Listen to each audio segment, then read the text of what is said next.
Hi everyone, new day new blog. সকাল সকাল ready হয়ে গেছি, খুবই সকাল এখন। আজকে মন ঠিক করেছি যে আজকে কোলাপুর যাব। আপনারা তো জানেন আমার তো ঠাকুরের স্থানে যেতে ভীষণই ভালো লাগে। আর কি কিছু পাওয়ার আশা, জানি না কিছু কি চাই ভগবানের কাছে, তবু যাব। চলো তাড়াতাড়ি করে বেরিয়ে পড়েছি। কি সুন্দর দেখতে, দুই পাশ পৌঁছেও গেছি সেরকমভাবে। দীর্ঘ 5 ঘন্টা লাগলো, খুব সুন্দর ব্যবস্থা। কিন্তু এটা দেখে মনে হচ্ছিল এই পথ যদি না শেষ হয় তবে কেমন হতো।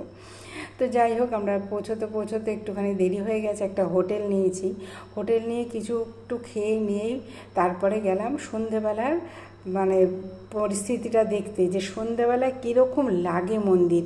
আমি গল্প শুনেছি মানে কি, এখানে তো শুনেছি, আর আমি ইউটিউবেও দেখেছিলাম আগে যে রাতের বেলা নাকি অসম্ভব সুন্দর লাগে লাইটিং দিয়ে। তাই আমি ঠিক করেছি এখন রাত্রিবেলা দেখে যাব, সকালবেলা এসে পুজো দেবো।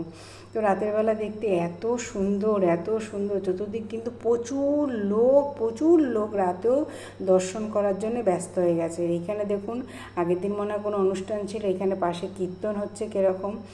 আর ওই পাশে যে ফুলগুলো দেখালাম, আগের দিন মনে হয় কিছু ফুলের সাজানোর কাজ চলছে। আগের দিন মনে হয় কিছু হয়েছে, আবারও হয়তো আছে। ভীষণ সুন্দর লাগছে, পুরোটা ঘুরে দেখে নিলাম যে সকালবেলা এসে সকাল সকাল পুজো দেবো সেরকম মনে করে। তাই এখানে অনেকক্ষণ ধরে দাঁড়িয়ে আছি, মনে মনে ভাবছি এত সুন্দর। ইউটিউবে দেখেছি, এই প্রথম সচক্ষে মাকে দেখব, একবার দর্শন করে গেছি।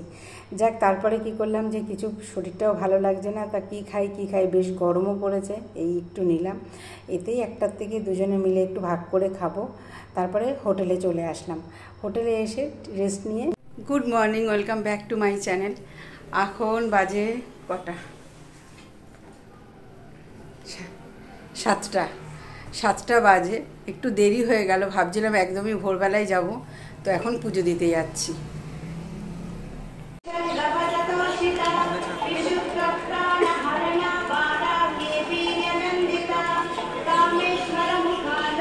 চলো, আমি লাইনে দাঁড়িয়েও পড়েছি। ঢোকার মুখটা ভীষণই ভিড়।